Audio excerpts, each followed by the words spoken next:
Okay, welcome to this week's Meeting C++ blogroll highlight. Not a lot of topics to cover this week. There is some announcements for my conference, and I wrote an announcement about the C++ user groups in this month. There are some releases like from Poco, SPDlog, TreeFrog framework, and then there's some the security from the OpenSSL bug, an article in the Visual C++ team blog. And if you're interested in security, you probably also should read the article on increasing security, fuzz testing in C++, which is a guest blog on my blog, which is related to the tool and book fair, which I run online. But, again, this time I chose, I gave it a bit away this time again. I chose to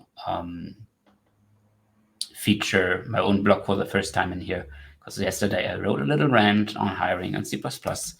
I gave a presentation on hiring in C++ this week, as I usually give a presentation on this once a quarter to promote my job fair on LinkedIn. And also saw this article, which is basically the next slide, then the pool of talented devs is running dry. And I thought I write down my thoughts on this, because I've been hearing about this for 10 years and I can't hear about it anymore. Yes, it's a tough competition about C++ devs. And if you're not willing to make the changes to your organization, which are required to, be competitive in today's world, you will find that your pool runs dry. And maybe your pool is also leaky because it is better to work for your competitors or for other fields in the industry because it's a better experience. Maybe they pay better. Finance doesn't have the problem, but maybe the problem in finance is that you already spend so much on your developers that you're not willing to spend on quality of life of your developers, or demand that they, come to the office because your code is super secret and stuff like that. And so this post is on a page which is not in my RSS reader, so I can't really put it into the blogroll. And I don't really think the article would be worth covering without my rant and without me being this week focused on hiring in C++. The pool of talented C++ developers is running dry, as they claim, for that in finance, it's impossible to find people with really high level of C++ skills, which is exactly what every trading company wants. Well, I understand, and it's always been that those folks are hard to find because they literally can choose to work for any employer they want. Okay, they do not have a problem to find a job, unless there's some other problem with them. So there's a ton of people which want to join the industry, and there's a ton of people you could educate and have exactly what you want within 1 or 2 years probably, but you would have to invest in that. And that seems not to be what companies want in our industry, which is sad.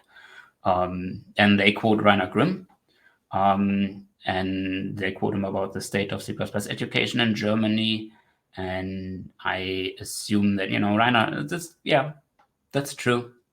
But also they do not mention that Rainer Grimm runs a mentorship program for C++ developers where you actually can fix your C++ education. And there's many other sources like what I do to get you up to speed. But not everybody, is having also C++ as a hobby of theirs, which we have to accept. So to address this situation, I've started 2 years ago an online job fair, and the next edition has 3 employers which are currently signed up, and it was announced in October. So I do have the other problem that it seems not enough companies seem to be interested to actually, get in contact, have CVs mailed, have resumes shown to them, have the visibility which Meeting C++ can give them in the community. And also, on the other hand, I seem to more reach the C++ devs, but then it seems that even if the C++ devs, forward that to the HR persons are not that interested. And it's kind of, for me, hard to reach out to those companies. I published some of the graphs which I get through this job fair. There's a form where you upload your CV, and the first page gives you a small profile, and I can aggregate the data from those profiles, like the chosen skills. It's a multiple choice form where you just click what you're interested in or what you know about C++. And yeah, C++11 is the most popular or the most chosen one in this population of developers that have been looking for jobs last year. And this year's graph is not much difference.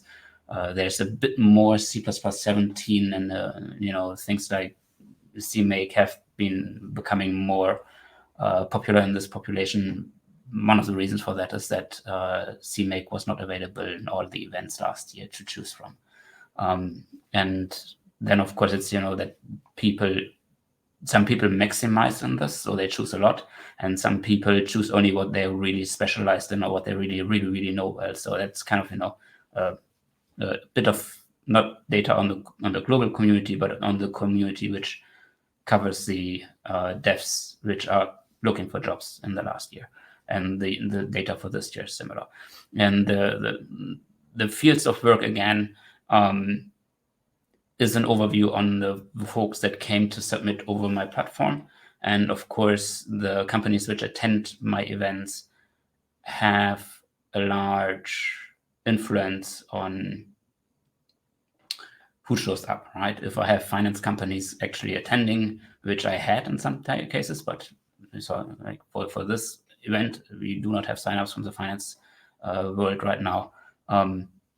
And so sometimes they show up, and it's like gaming last year was really down. This year will be way more up, because in the last event in October, beginning of October, we had King present, and King is still listed in the form for the next few months.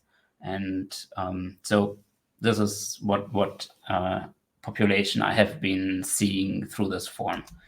And again, if you're looking for the experienced folks, so 10 years and more, I have those also submitting. I have people like that. I cannot answer you the question if that's exactly what you want, if that's like the highly experienced dev which you want. But on the other hand, I have a lot of devs which, in a good employer environment, can be trained and can be integrated in your teams and can do a good job. And which are looking for entering the industry and for entering, flowing through your pipeline and having an in-house hierarchy, having an in-house roadmap for their career. Then you can retain those folks, and you have not the big hiring problem, because you can be keeping hiring from the pool of junior devs, which there is, you see, they exist. So this is my blog post, which is about that the industry maybe should get their things together and fix those things and stop complaining. There's actually organizations in our industry which, like mine, which try to help people with that. And there's a lot of C++ trainers, as I mentioned in this article, which can help you with the training for your own developers. And of course, there is more demand than we have trainers, etc. So for C++ educators, there is also a job market. And maybe you want to, also kind of, open a position for that. You should have someone in your team. If you have a large code base, you should have at least 1-2 people which have their training job, which do, specialize in training people for your code base. That's what you should have. And I know a few companies which do. And with that, brings me back to this week's blog roll. Don't want to rant too long about this. There's also some C++ related blog posts this year and this week. And this is probably the last of the videos. Next week there will be a blog roll, but I probably don't have the time to make a video. Maybe I have. We'll see. And I mentioned the last time I wanted to include the videos. These are the 2 videos. Jason Turner made an interesting 20 minutes, 90 topics videos, which I still want to watch. And then the video which I mentioned, which is a presentation I gave on LinkedIn via live stream in this week to kind of, let people know about what meeting C++ does for hiring and what kind of statistics I can present to you about that. And with that, thank you. And I mentioned the armor with Jean Perrin. That's going to be the next video on this channel. Looking forward to that.